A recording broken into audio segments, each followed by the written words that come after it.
Hello students, I hope you are completely safe. देखिए बच्चों, जैसे कि आप यहाँ पर देख पा रहे हैं, कल मैंने आपको यहाँ तक का हिंदी ट्रांसलेट कर दिया था इसको चैप्टर को। अब आगे हम इसकी ट्रांसलेशन देखते हैं। कौन सी चैप्टर की बात हो रही है? A girl with a basket. उसको अब हम आगे बढ़ाते हैं। अब देखिए, यहाँ तक राइटर ने बता दिया था कि मैं हर स्टेशन पर रुकता था, हर प्लेटफॉर्म पर मैं घूमता था, लोगों से बात करता था। किस लिए करता था? ताकि मैं जो रिपोर्ट जारी करता है एक देश अपने देश के लोगों के बारे में, उनकी भावनाओं के बारे में, उनको मैं लोगों से बात करके उनके जो विचार है उनसे कंपेयर कर सकूं कि जो रिपोर्ट देश के द्वारा प्रकाशित की जाती है या सूचनाएं दी जाती है वो सब सही है या गलत है। ये मैं पता करना चाह रहा था भारत के बारे में। विलियम सी डगलस ये बात कह रहे हैं। अब शुरू करते हैं आगे। देखिए, the route lay through one of the richest India's agricultural area। देखिए, द रूट मीन्स होता है रास्ता। जो रास्ता था ले, वो बना हुआ था या जा रहा था या गुजर रहा था, है ना। रास्ता बनाया हुआ था जहाँ से ये रेलगाड़ी जा रही थी या जहाँ से मैं जा रहा था होकर, मेरी रेल जा रही थी, वो रास्ता बना हुआ था थ्रू होकर या में से। वन ऑफ द रिचेस्ट यानी कि एक, किससे? जो घने, घने यहाँ पर मीनिंग लगाएंगे, यहाँ पर अमीर ना लगाकर घने या विकसित, विकसित जो क्षेत्र है, विकसित एरियाज यानी कि विकसित जो क्षेत्र है, उनमें से एक था ये रास्ता। उनमें से एक में से होके जा रहा था ये रास्ता जो जा रहा था, ये जो सबसे ज़्यादा विकसित जो इंडिया के एग्रीकल्चर में जो क्षेत्र है, एग्रीकल्चर यानी कि कृषि, कृषि में जो विकसित क्षेत्र है, एरिया है, उनमें से होकर जा रहा था। मतलब जो ये रास्ता था ये गुजर रहा था लेमन्स गुजर रहा था थ्रू होकर इंडिया के सबसे विकसित, सबसे ज़्यादा विकसित, किस चीज़ में विकसित? कृषि में। सबसे ज़्यादा कृषि में विकसित जो क्षेत्र थे उनमें से एक से होकर ये जा रहा था। मतलब कृषि प्रधान क्षेत्र में से होकर जा रहा था। भारत के सबसे ज़्यादा कृषि प्रधान क्षेत्रों में से जो एक क्षेत्र था उसमें से होकर ये रास्ता जा रहा था, ये रास्ता जा रहा था। This was the plain of the upper river. मतलब जहाँ से उनकी ट्रेन जा रही थी, जहाँ भी बार बार रुकते थे, स्टेशन आते थे, उसकी बात कर रहे हैं। तो ये क्या था? This was the plain. ये क्या था? ये रास्ता था, मैदानी भाग था। प्लेन मीन्स होता है मैदान, ठीक है। तो ये मैदानी भाग था किसका? The upper Ganga river, Ganga के ऊपरी, गंगा रिवर का ऊपरी मैदानी भाग था, है ना। अपर मीन्स ऊपरी। तो ये जो क्षेत्र था जहाँ से रेलगाड़ी जा रही थी, पहली बात तो ये भारत के जो कृषि प्रधान जो क्षेत्र है, जो जगह है, उनमें से एक से होकर इसका रास्ता जा रहा था। दूसरा, इस रास्ते के बारे में खास बात क्या थी कि जो रास्ता था ये गंगा नदी के ऊपरी मैदानी भाग का हिस्सा था, जहाँ जो ये मैं बात कर रहा हूँ कृषि वगैरह की, और जहाँ से मेरी रेल जा रही है वो गंगा नदी का ऊपरी मैदानी भाग की मैं बात कर रहा हूँ। अब उसी के बारे में और कुछ भी बता रहे, उसी जगह के बारे में क्या बता रहे हैं? 1000 फीट अबव, कि ये जो गंगा नदी के ऊपरी मैदानी भाग है ये कहाँ पर है? ये 1000 फीट अबव, ऊपर है। अबव मीन्स ऊपर, कि ये 1000 फीट ऊपर है। किससे? सी लेवल, जो समुद्र का जो स्तर है उससे ये 1000 फीट ऊपर है। लेकिन इतना ऊपर होते भी, 1000 फीट ऊपर होते हुए भी, समुद्र से, समुद्र के 1000 फीट ऊपर होते हुए भी ये क्या है? ये उष्ण है। मतलब गर्मी वाला क्षेत्र है, यहाँ पर गर्मी बनी रहती है, ट्रॉपिकल है, ये उष्ण क्षेत्र है। क्या कह रहे हैं? फिर से बता देती हूँ कि जो ये रास्ता है जहाँ से मेरी रेलगाड़ी जा रही है, पहली बात तो ये कृषि प्रधान रास्ता है। कृषि मतलब खेत खलियान मुझे यहाँ देखने को मिल रहे हैं। दूसरा कि गंगा नदी का जो है ऊपरी मैदानी भाग है, और ये जो मैदानी भाग है ये समुद्र के स्तर से 1000 फीट ऊंचाई पर होने पर भी यहाँ पर गर्मी रहती है, यहाँ पर उष्णता है ना, यहाँ पर गर्मी का मौसम है। आगे देखिए, the Ganga was brown silt. जो गंगा, क्योंकि गंगा का ऊपरी मैदानी भाग है, तो क्या कह रहे हैं, यहाँ पे गंगा भी दिख रही है। तो गंगा जो है, गंगा थी कैसी? Brown silt. ब्राउन सिल्ट होती है यानी कि मटमैली, मतलब उसके पानी में मिट्टी मिली हुई सी दिख रही है, उसका पानी का रंग मटमैला सा हो रहा है ना। स्वैलन यानी कि उफनती हुई है, उबाल सा आ रहा है उसमें, बहुत ज़्यादा उफान से ले रहा है उसका पानी, मतलब पानी का बहाव बहुत ज़्यादा है, बहुत ज़्यादा पानी उसके अंदर है। विद फ्लूड वाटर, किससे उफन रही है वो फ्लूड के यानी कि बाढ़ के पानी से, बाढ़ के पानी से वो उबाल ले रही है। देखा होगा ना आपने पानी को, जब बहुत तेज होता है तो ऊपर आता है, फिर नीचे को, फिर ऊपर को, बार बार ऊपर को चलता है, तो बाढ़ के पानी से उसमें उफान आया हुआ है। गंगा मटमैली हो रही है बाढ़ के पानी से और उफान भी उसमें आ रहा है।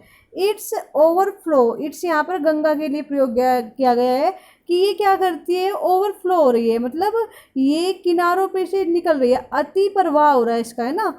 ये क्या, इसका ओवरफ्लो जो हो रहा है, इट्स मीन्स इसका, और ओवरफ्लो यानी कि अति प्रवाह, ठीक है। इट्स क्या होता है, पजेसिव होता है। और बच्चों देखो यहाँ पर जो आपने ये देखा है, ये वर्ड अभी आया है एक ऊपर, देखिए अबव, अबव का मीनिंग मैंने बताया ऊपर, ओन भी ऊपर होता है, ओवर भी ऊपर होता है ना, और अपोन भी ऊपर होता है, सब में एक डिफरेंट होता है। क्या होता है कि भाई ये डिफरेंट कैसे एक दूसरे, ये डिफरेंट इस तरह से है कि ओन तो जब बोलते हैं जब कोई चीज़ किसी चीज़ के ऊपर हो और उसे छूती है, ठीक है।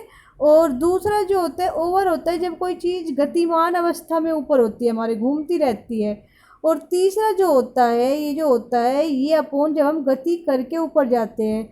और ये जो अब होता है ये किसी चीज़ के ऊपर तो होता है, और लेकिन एक स्थिर अवस्था में होता है, ये नहीं कि ये चलता फिरता रहेगा। तो कि ये जो बात हो रही है मैदान की, मैदान क्योंकि स्थिर है कि वो 1000 फीट ऊपर है गंगा उससे, सॉरी समुद्र लेवल से, लेकिन वहाँ पर उष्णता है, गर्मी है। और गंगा भी वहाँ पर है क्योंकि, तो गंगा का पानी मटमैला हो रहा है क्योंकि बाढ़ आई हुई है, और बाढ़ के कारण पानी मटमैला है और उसमें एक उफान सा आ रहा है, उछल सी रही है गंगा की नदी।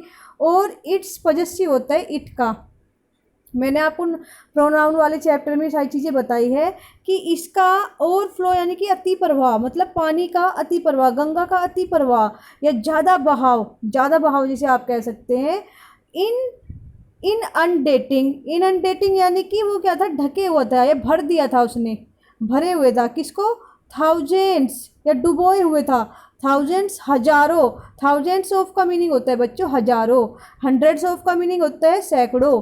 तो यहाँ पर हजारों एकर्स, है ना, हजारों एकड़ जो ज़मीन है या किस चीज़ की, राइस चावल की, हजारों एकड़ चावल को वो क्या किए हुआ था, उसमें डुबोए हुए था, अपने पानी में डुबोए हुए था। कौन, गंगा, गंगा का जो पानी था क्योंकि उसमें बाढ़ आई हुई थी, उफान आया हुआ था और वो अपने किनारों पर से निकल के बह रहा था, अति प्रवाह उसका हो रहा था।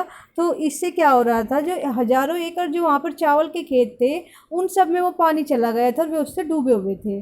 आगे, टू द नॉर्थ, और उत्तर दिशा में क्या था, उत्तर दिशा में वर जंगल्स, जंगल थे, उत्तर दिशा में जंगल थे। और उन जंगल, देखो फिर से यहाँ पर डैश आया है यानी कि जंगलों के बारे में ही बात होएगी आगे, ठीक है। और जो कि आप कह सकते हैं यहाँ पर, जो कि great expanses of grass higher than a man's head, unbroken except for a occasional clump of trees. फिर से इन ट्रीज के बारे में दे दिया है आगे, देखो कि ट्रीज का क्या विस्तार दिया है इन्होंने, कि इनके बारे में यहाँ पर आगे दिया, डैश आया ना, तो ट्रीज के बारे में आगे विस्तार है।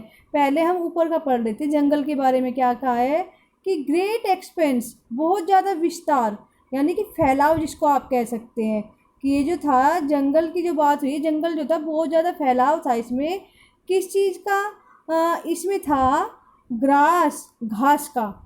वे घास क्या थी, कैसी घास, हायर, जो ऊंची थी किससे, देन अ मैंस हेड, एक आदमी के सिर से भी, कि जो जंगल था उत्तर में एक जंगल था और जो कि विस्तार था, या जिसमें कि विस्तार था, या जो कि भरा हुआ था, जिसमें कि फैला हुआ था, क्या, घासे, जिसमें घास का विस्तार था, और ऐसी घास जो इंसान के सिर से भी ऊंची होती है। फिर से समझ लेंगे कि उत्तर दिशा में एक ऐसा जंगल था, उत्तर दिशा में एक ऐसा जंगल था जिसमें आदमी के सिर से भी ऊंची ऊंची घास का फैलाव था या घास फैली हुई थी। एंड अनब्रोकन, और असंख्य, अच्छिन्न मतलब कभी टूटने वाली, चलते रहने वाली, है ना, एक पंक्तिबद्ध जिसको कह सकते हैं, except of an occasional clump, और क्या थी, जो क्या ने टूटने वाली, एक्सेप्ट यानी कि कहीं कहीं पर ही, ठीक है। इसमें जो अच्छिन्न रूप से या न टूटने वाले रूप से, एक्सेप्ट फॉर अकेजनल, केवल छोड़कर, अकेजनल कहीं कहीं, अकेजनल का मीनिंग होता है बच्चों कहीं कहीं, वैसे अकेजनल का कभी कभार भी होता है यहाँ पर, लेकिन कहीं कहीं हो रहा है ना, कि अकेजन का अवसर भी होता है। यहाँ पर है कि अकेजनल कहीं कहीं, क्लम्प, क्लम्प मीन्स होते हैं झुरमुट, झुरमुट यानी कि गुच्छे, ठीक है, या ग्रुप आप कह सकते हैं, समूह कह सकते हैं, ऑफ ट्रीज, पेड़ों का। अब देखिए फिर से ध्यान से समझिए, थोड़ी टफ लैंग्वेज है, कि जो जंगल था उसमें घास थी, आदमी के भी सिर से ऊंची ऊंची उसका फैलाव था, और वो क्या थी, मतलब एक पंक्तिबद्ध रूप में थी, इतनी सारी थी कि आगे बढ़ती जा रही थी, बढ़ती जा रही थी, सारे में वही फैली पड़ी थी। एक्सेप्ट, केवल, केवल कहाँ पर नहीं थी, यहाँ पे बात कर रहे हैं कि सारे में तो फैली हुई थी, अनब्रोकन रूप से थी, एक पंक्तिबद्ध रूप से थी, कि उसका अच्छिन्न रूप से थी, मतलब घास ही घास थी, लेकिन छोड़कर एक जगह, एक्सेप्ट केवल, है ना, फॉर एन अकेजनल कहीं कहीं, कि कहीं कहीं, केवल कहीं कहीं छोड़कर, कहीं कहीं पर क्या थे, झुरमुट थे पेड़ों के, पेड़ों के गुच्छे थे या पेड़ों के समूह थे, कि उस जंगल में जिसकी हम बात कर रहे हैं, जहाँ से रेलगाड़ी जा रही थी, उत्तर दिशा में जो जंगल पड़ रहे थे, उनमें सारे में ही एक पंक्तिबद्ध रूप से या असंख्य रूप से जो थे, ऊंची ऊंची घास थी, आदमी के सिर से भी ऊंची, केवल कहीं कहीं ही हमें क्या देखने को मिलते थे, पेड़ के झुंड मिलते थे, वरना सारे में घास ही घास थी। अब देखिए फिर से डैश आया पेड़ के बाद, यानी कि पेड़ के बारे में विस्तार है कि पेड़ कैसे थे। अब इन पेड़ के बारे में, अब पेड़ के बारे में आप लिख सकते हैं जो कि द होम्स ऑफ टाइगर, जो कि क्या थे, घर थे, किनके, टाइगर्स के। वे पेड़ जो थे, मतलब जो कहीं कहीं पर ही हमें पेड़ दिखाई दे रहे थे, वे पेड़ किस लिए थे, वे घर बने हुए थे, किनके, टाइगर्स के, बाघों के, है ना, बाघ जो होते हैं, बाघ के घर थे, और एलिफेंट्स यानी कि हाथियों के घर थे, पाइथन्स यानी कि अजगरों के घर थे, एंड कोबराज यानी कि नागों के घर थे, इनके घर थे, इनमें ये लोग रहते थे, इन पेड़ों में जो ये दिखाई दे रहे थे हमें, इनमें ये लोग रहते थे, वरना सारे में ही आदमी के ऊंची ऊंची, आदमी के सिर से भी ऊंची ऊंची घास थी सारे जंगल में, केवल कहीं कहीं पर ही ये पेड़ देखने को मिलते थे, जिनके अंदर कौन रहते थे, चीते, हाथी, अजगर और नाग रहते थे। उम्मीद करती हूँ समझ आया होगा अब आपको। अब आगे देखते हैं। एवरीवेयर, सारे में ही, एल्स, बाकी, बाकी सारे में ही, बाकी सारे में ही क्या था, there was flat land running to the horizon, कि बाकी सारे में ही, देयर यानी कि जब किसी जगह की बात होती है, मीनिंग कुछ नहीं है इसका, है ना, या आप वहाँ भी लगा सकते हैं इसका मीनिंग। बाकी सारे में ही थी क्या, फ्लैट यानी कि समतल या मैदानी जिसको कह सकते हैं ना, लैंड जमीन, समतल भूमि थी। रनिंग, यहाँ पर रनिंग का मतलब दौड़ना नहीं है, थोड़ा सेंस को समझेंगे, क्योंकि ज़मीन तो दौड़ती नहीं है, ज़मीन क्या होती है, फैलती है ना। बाकी सारे में ही फैली हुई थी, समतल भूमि, लैंड मीन्स भूमि, है ना, बाकी सारे में ही समतल भूमि फैली हुई थी। टू द होरिजन यानी कि क्षितिज तक। बच्चों आपको क्षितिज का मीनिंग बहुत अच्छे से साइंस में समझाया गया होगा, जहाँ पर हमें ये लगता है जब चलते दूर तक जब हम नज़र दौड़ाते हैं तो एक जगह जाके हमें ये लगता है कि धरती और आकाश मिल रहे हैं, उसे ही हम क्षितिज बोलते हैं, ठीक है। तो बाकी सारे में ही जब हम नज़र दौड़ाते हैं तो ये लगता है कि क्षितिज तक ही, जहाँ तक हमें धरती और आकाश मिलते हुए दिखाई देते हैं, यानी कि जहाँ तक भी नज़र जाती है वहाँ तक हमें क्या दिखाई देती है, एक समतल भूमि दिखाई देती है। किसको छोड़कर, इन्होंने कहा ना बाकी सारे में, यानी कि क्या बचा, किस में नहीं है वो समतल भूमि, वहाँ पर जहाँ पर वे ऊंची ऊंची घास है, आदमी के सिर से भी ऊंची, और जहाँ पर कहीं कहीं क्या है, पेड़ है, जिनमें चीते, हाथी, अजगर और वे कोबराज रहते हैं, उनको छोड़कर बाकी सारे में ही जहाँ तक भी हमारी नज़र जाती है क्षितिज तक, वहाँ तक क्या है, वहाँ तक सारी समतल भूमि है। But dotted here and there by the sacred banyan tree or by rows of Pankar trees। देखिए बट, लेकिन, dotted यानी कि छितराए हुए थे, छितराया हुआ था, ये स्थान छितराया हुआ था, जो हमने अभी बात की है कि भाई क्षितिज तक फ्लैट था, लेकिन कहीं कहीं पर जो था भरा हुआ था, कहीं कहीं पर भरा हुआ था। डॉटेड होता है कहीं कहीं पर भरा हुआ था, या कहीं कहीं पर देखने को मिल रहे थे, हियर एंड देयर, यहाँ वहाँ कहीं कहीं भरा हुआ था ये स्थान। By the sacred banyan tree, किन से, ये पवित्र, सैक्रेड होता है पवित्र, बैनियन यानी कि बरगद के पेड़ों से भरा हुआ था कहीं कहीं पर, या फिर किससे भरा हुआ था, बाय द रोज ऑफ पैनकर ट्री, पैनकर होते बच्चों अंजीर, अंजीर के पेड़ से। या तो ये स्थान कहीं कहीं पर भरा हुआ था पवित्र बैंयन के पेड़ से, या फिर भरा हुआ था किन से, अंजीर के पेड़ से। और कैसे थे वे अंजीर के पेड़, वे पंक्तिबद्ध थे, वे लाइनों में लगे हुए थे, रोज यानी कि लाइनों से, कतार से भरा हुआ था किन से, अंजीर के पेड़ से। इस स्थान पर क्या था, क्षितिज तक समतल था, लेकिन कहीं कहीं पर ये आपको देखने को मिल रहे थे पवित्र बैंयन के पेड़, या फिर जो है पंक्ति में लगे हुए अंजीर के पेड़। और वे दिखाई कैसे दे रहे थे, शेप्ड, उनकी आकृति लग रही थी किनकी, बैंयन के पेड़ की और अंजीर के पेड़ की आकृति लग रही थी लाइक समान, किसके, एल्म्स यानी कि झुरमुट, सॉरी जो चिराबेल होती है, चिराबेल के जैसी उनकी आकृति लग रही थी। And having thick twisted trunk, और वे क्या थे, लिए हुए थे या उनकी थी, ठीक है, हैविंग हो सकता है लिए हुए थे या उनकी थी, क्या, थिक मोटा, ट्विस्टेड मुड़ा हुआ, उनका मोटा और मुड़ा हुआ क्या था, ट्रंक्स तने थे, उनके मोटे और मुड़े हुए तने थे, किनके, बैंयन के पेड़ के और अंजीर के पेड़ के। उनकी आकृति तो हमें ऐसे लग रही थी जैसे कि वे चिराबेल हो, लेकिन उनके जो तने थे वे ऐसे प्रतीत हो रहे थे जैसे कि वे मोटे और मुड़े हुए हो। यानी क्या कह रहे हैं कि राइटर जो थे जब यात्रा कर रहे थे तो भारत के ऐसे हिस्से से यात्रा हो रही थी उनकी, बरेली तक की, जो कृषि प्रधान क्षेत्र में से एक था और जो गंगा के ऊपरी मैदानी भाग के ऊपर था, और समुद्र तल से 1000 फीट ऊपर होने पर भी वहाँ पर उष्णता थी, और गंगा का पानी क्या था, मटमैला था, और गंगा उफाल ले रही थी किससे, बाढ़ के पानी के कारण, और इसका जो पानी था अधिकता होने के कारण ये बाहर बह रहा था, ज़्यादा बह रहा था खेतों में को, और वो जो था डुबोए हुए था हजारों एकड़ खेतों, चावल के खेतों को।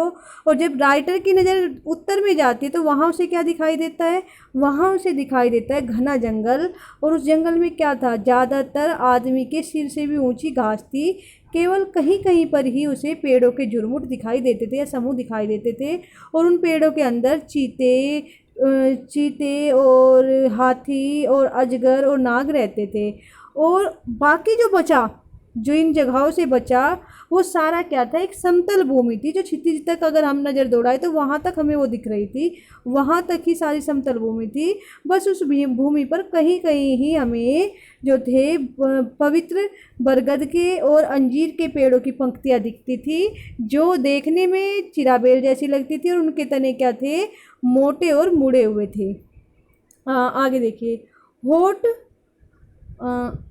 होट हुमिड, होट होती है गर्म, हुमिड यानी कि नमी लिए हुए, गर्म नमी लिए हुए air was moving in from the south west, कि जो उष्ण जो हवा थी, जो नमी लिए हुए, गर्मी की हवा जो नमी लिए हुए थी वो बह रही थी, मूविंग मीन्स बह रही थी, in from the south west, कहाँ से, वो दक्षिण पश्चिम से वो हवा बह रही थी, गर्म नमी लिए हुए गर्म हवा दक्षिण पश्चिम से बह रही थी।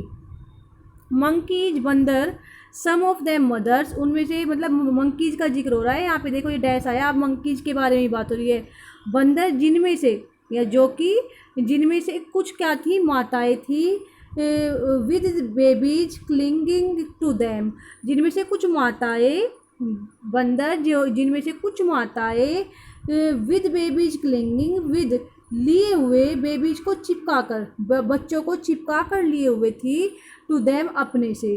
क्या कह रहे हैं कि बंदर जिनमें से कुछ माताएं बच्चों को अपने से चिपकाए हुए या चिपका कर लिए हुए थी, है ना, अपने से, दैम मीन्स अपने से, बेबीज मीन्स बच्चों को, क्लिंगिंग मीन्स चिपका कर लिए हुए थी, एंड राइडिंग और सवारी कर रही थी या झूल रही थी कह सकते हैं आप, अंडरनीथ नीचे को, जो नीचे को सवारी कर रही थी या नीचे को झूल रही थी या नीचे को आ रही थी।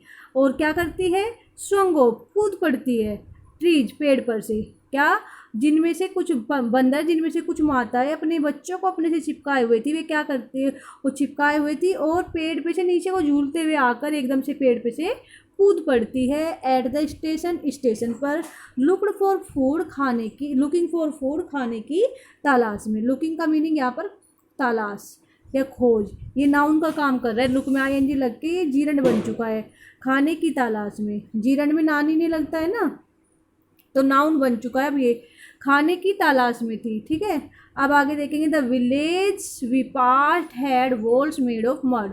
द विलेज, देखिए यहाँ पर जो दा है डिटरमाइनर्स है, और ये गांव तो सब है लेकिन खास बात उनकी है जिनमें से ये गुजर रहे थे कि, तो ये दा जो है यहाँ पर वे का काम कर रहा है। वे गांव, वी पास्ट जिनसे हम गुजरे, हैड वॉल्स उनकी दीवारें थी, है ना। वी क्यों कहा इन्होंने, क्योंकि ट्रेन में तो बहुत यात्री थे, अकेले थोड़े थे।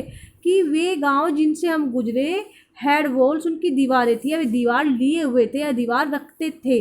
मेड ऑफ मड, किन की, जो बनी हुई थी, मेड मीन्स बनाई हुई ऑफ मड यानी कि मिट्टी से। जिन गाँव से हम गुजरे उनकी जो दीवारें थी वो मिट्टी से बनी हुई थी। मिक्सड विद वाटर, पानी मिलाकर, मिट्टी में पानी मिलाकर। एंड काउ डंग बोलते हैं गाय का गोबर। ठीक है, गाय का गोबर। तो जिन गाँव से हम गुजरे उनकी जो दीवारें थी, उनकी दीवारें मिट्टी में पानी और गाय का गोबर मिलाकर बनाई हुई थी। ठीक है, जिन गांव से हम गुजरे उनकी दीवारें मिट्टी में गाय का गोबर और पानी मिलाकर बनाई हुई थी। Their peaked roof were rafters, their peaked roof were thatched, bundle of grass tied to bamboo pole stretch across the rafters. देखिए राफ्टर्स क्या होते हैं, एक ढलाऊदार जो होते हैं बांस, उन्हें बोलते हैं। ठीक है, ये ढलाऊदार जो एक वो बोलते हैं कि एक लकड़ी होती है जो थोड़ा ढलाऊदार तरीके से तैयार की जाती है। और आपने अगर गांव के घरों के छप्पर देखो, एक गोल सा बना रहता है, ऊपर से नीचे को उसका ढलान होता है। तो राफ्टर होते हैं ढलाऊदार जो लकड़ी होती है उसको बोलते हैं।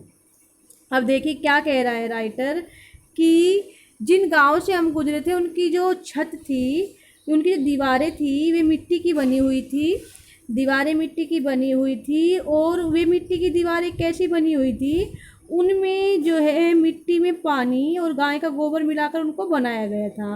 अब बात करेंगे राइटर जो गांव हैं उनके जो घर है उनकी छतों के बारे में, उनकी छतें कैसी थी। देखिए अब कह रहे हैं कि जो छतें थी वे थी पीक्ड रूफ, यानी कि बिल्कुल चोटीदार थी उनकी छत, ऐसी थी। देखिए ये दिखाई दे रही है आपको, ये इस तरह से उनकी छतें थी गांव के घरों की। पीक्ड रूफ थी, उठी हुई, चोटी की तरह उठी हुई जो उनकी छतें थी गांव के घरों की, उनका जिक्र कर रहे हैं कि उनकी जो घरों की जो छतें थी चोटी की तरह वर थ्रेच्ड, उनको क्या किया गया था, उनको थ्रेच्ड किया गया था, यानी कि छप्पर से ढका गया था। जो छत थी ये, इनको छप्पर से ढका गया था। अब वो छप्पर कैसा था, थ्रेच में ढका गया था छप्पर से। थ्रेच छप्पर से ढकना है ना, वर थ्रेच छप्पर से ढकना या एक कवर से ढकना। अब उस कवर का जिक्र हो रहा है, आपको देखो यहाँ पर डैश दिखाई दे रहा है, तो ये अब छप्पर के बारे में ही बताएंगे। छप्पर किस चीज़ से बना था, बंडल ऑफ ग्रास, वो था किससे बना था, बंडल से बना था, यानी कि गठरियों से बना था। किनकी, घास की गठरियों से बना था उसका छप्पर। टाइड, जिसको बांधा गया था, घास की गठरियों को बांधकर, किस पे, बैम्बू पर, यानी कि बांस पर। घास की गठरियों को बांस पर बांधा गया था, बैम्बू पोल्स बांस की बल्लियों पर बांधा गया था। स्ट्रेच अक्रॉस द राफ्टर, और उसको किया गया था, उसको फैलाया गया था। जब घास की जो ये इन पर बांधी, बहुत सारी इन पर भी बांधी, और फिर इनको फैला दिया किसके ऊपर, ढलवा जो ये बल्ली है, यहाँ पे पहले बल्ली फिक्स की गई, इन बल्लियों के ऊपर जो छप्पर तैयार किया गया जिस पर घास की भी बांधी गई बल्लियों पर, उसको इसके ऊपर फैला दिया गया, ढलवादार किनके ऊपर, जो ये बल्लियाँ हैं। तो क्या कह रहा है राइटर कि जो ढलवादार बल्लियों पर फैले हुए बाँस जिन पर घास के बंडल बंधे थे, जो छप्पर बना था ये उनसे बना था, ढलवादार बल्लियों पर फैले हुए बाँस जिन पर घास के बंडल बंधे थे। मतलब ये ढलवादार जो बल्लियाँ है ये बांधी है ऐसे, और इनके ऊपर क्या लाए, ये जो बाँस है ना, इन पर घास फैलाई हुई है, ये इनके ऊपर लाकर रख दिए। इस तरह से उनकी दीवार बनाई गई थी। फिर से देख लो, इसे थोड़ा टफ है कि देयर पीक्ड रूफ, उनकी चोटीदार जो छत है, वर थ्रेट, वो छप्पर से ढकी गई थी, है ना। वर थ्रेट यानी कि छप्पर से ढकी गई थी, और छप्पर जो कि बना हुआ था किससे, bundle of grass tied to bamboo pole की, जो कि घास के बंडल को, घास की गठरियों को बांस के खंभों पर बांधकर फैलाने से, स्ट्रेच फैलाने से एक्रॉस ऊपर राफ्टर यानी कि ढलवादार बल्लियाँ जो कि बनी थी घास की गठरियों को बांस के खंभों पर बांधकर किस पर, ढलवादार बल्लियों पर फैलाने से बनी थी, जो कि घास की गठरियों को बांस के खंभों पर बांधकर उनको ढलवादार बल्लियों पर फैलाने से बनी थी। उन छप्परों से उसको ढका गया था, छतों को। That day the pumpkin vines that grew over them were in bloom. That day, उस दिन, किस दिन, जिस दिन राइटर यात्रा कर रहा था। The pumpkin vine, जो pumpkin यानी कि कद्दू, vine means बेल, जो कद्दू की बेल थी, कद्दू की जो बेलें थी, that grew over them, जो उगी हुई थी उनके ऊपर, किन के ऊपर, them से मीनिंग है घर की जो छत है उनका जिक्र हो रहा है। आपने गांव में अगर देखा हो छतों पे को, मतलब घरों के ऊपर को जो ये छप्पर छत है उन पे को बेल जाती रहती है, तो उस दिन जो बेल थी जो घरों के ऊपर को जा रही थी सबके, वो क्या थी, ओवर देम उनके ऊपर, है ना, उनके ऊपर को जो ग्रू हो रही थी, विकसित हो रही थी, बढ़ रही थी। वर इन ब्लूम, वर थी या में थे, इन ब्लूम फूलों से लदी हुई। इन ब्लूम होता है जब किसी चीज़ पर फूल खिल जाते हैं। तो राइटर कह रहा है कि उस दिन जो पंपकिन की बेल थी उस पर फूल खिले हुए थे। उस दिन जो पंपकिन की बेल जो उन घरों के ऊपर थी उस पर फूल खिले हुए थे। और क्या कह रहे हैं, ट्रेलिंग ट्रेलिंग स्पीक्स क्या होता है बच्चों, ट्रेलिंग होता है लटकती हुई, ट्रेलिंग स्पीक्स होता है लटकती हुई कतारें। ट्रेलिंग होता है लटकती हुई और स्पीक्स होता है कतारें। जो मतलब लटकती हुई क्या लिख रही है, कतार कह सकते हैं या लाइन कह सकते हैं, है ना, of yellow over drab walls, है ना। क्या कह रहे हैं कि जो ऐसी प्रतीत हो रही थी जैसे लटकती हुई या झूलती हुई क्या हो, स्पीक्स हो, लाइनें हो, रेखाएं हो, ऑफ येलो पीले रंग की, ओवर ड्रैब वॉल्स, कैसी, ड्रैब मीन्स मटमैली, ओवर मीन्स ऊपर, वॉल्स यानी कि दीवारों के, जो ऐसी प्रतीत हो रही थी कि जैसे कि मटमैली दीवारों के ऊपर, जो मटमैली दीवारों के ऊपर पीले रंग की रेखाओं जैसी या कतारों जैसी, लटकती हुई पीले रंग की रेखाओं जैसी या कतारों जैसी प्रतीत हो रही थी। क्या कह रहा है राइटर कि जिन गांव से हम गुजर रहे थे उनकी जो छतें थी वे क्या थी, एक ढलवादार बल्लियाँ बांधकर बहुत सारी उनके ऊपर ऐसा एक छप्पर तैयार किया गया था जिस पर बांस थे और बांस के ऊपर गठरियाँ लगाई हुई थी, किसकी, घास की, और उनको फिर इन बल्लियों पर रख दिया गया था, फैला दिया गया था। इससे तो उनकी घर की छतें बनाई गई थी। और उसके बाद जब हम उन घरों को देखते थे तो उन पे से कुछ कद्दू की बेलें भी जा रही थी जिन पर बहुत सारे फूल उस दिन खिले हुए थे। और वे फूल से, वे जो बेलें थी जिन पर बहुत सारे फूल खिले हुए थे और पीले रंग की वे दिखाई दे रही थी बहुत फूलों के कारण, तो जब वे घरों के ऊपर से ऐसे जा रही थी और उन पर फूल भी खिले हुए थे तो ऐसा लग रहा था जैसे कि ये जो मटमैली दीवार है, जो गंदी गंदी सी दीवार दिखाई दे रही है, मिट्टी से रंग की दीवार दिखाई दे रही है, उन पर क्या हो, पीले रंग की रेखाएं लटक रही हो, ऐसी वे बेल प्रतीत हो रही थी। आई होप यहाँ तक आपको समझ आया होगा। Thank you. आगे दूसरी वीडियो में आपको आगे का चैप्टर पढ़ाऊँगी।